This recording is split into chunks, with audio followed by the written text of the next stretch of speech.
ଦେଇଥିବା ଲୋକ ଆରେଷ୍ଟ କରୁଛନ୍ତି କିନ୍ତୁ ନେଇଥିବା ଲୋକ ଧରୁନାହାନ୍ତି। ये विचित्र आईन ये विचित्र कथा है सरकार टंका जो मैंने देते आरेस्ट कर बोले आउ किए साक्षी देवेनि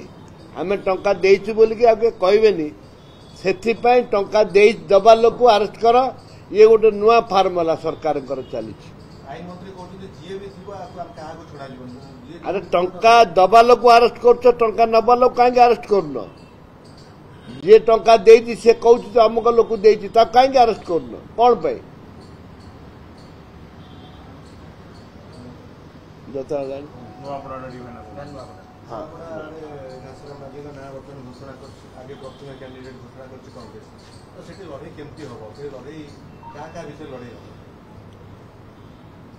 क्या भितर लड़े नहीं कांग्रेस से जितब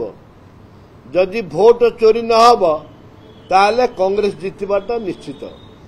भोट चोरी हेले कहि परिबोनी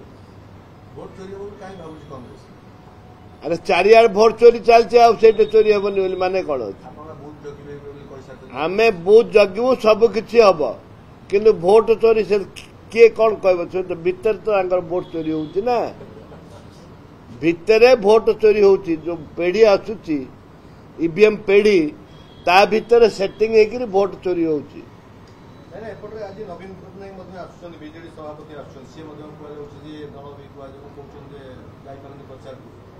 सी जाती कांग्रेस फाइट हम कारण एपटे भारतीय जनता पार्टी शासन अच्छे विजु जनता दल कहते आम सागे आम जेहतु शासन जीतीलु पुनर्बार जीतु कांग्रेस आप कहते देखु घासीराम माझी पाखा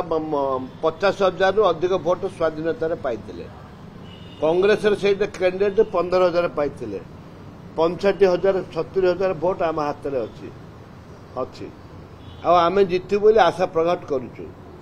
से नवीन बाबू जानतु ये तो मुख्यमंत्री जो जाकर आइले आ 10 थर जीवे जिते मंत्री मंडल सबू से पड़िकी रे रुहतु मध्य आम बाजी मारू से ओकेशन काम करनी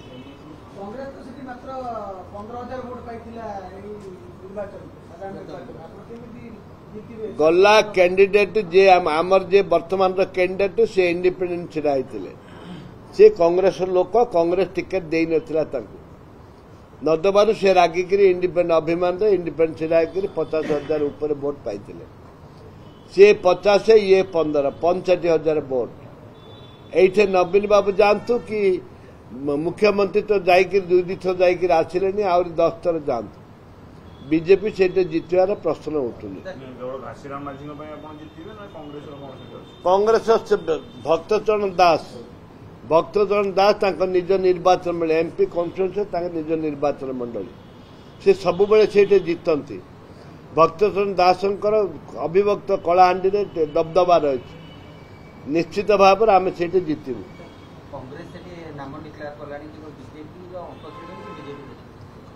ताके बर्तमान बीजेपी बीजेडी बाड़िया बाड़ी होती क्या टिकेट देवे आम तो डिक्लेयर हो सारे आम नबे कौन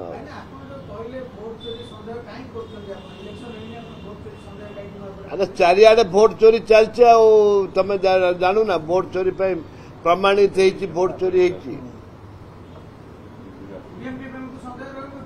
ईवीएम पेढ़ी कथा कहली से पेढ़ी भितर कौन सेटिंग करहबनी आम सीना बूथ जगू ईवीएम पेढ़ी भितर कौन सेटिंग होता कौन जगू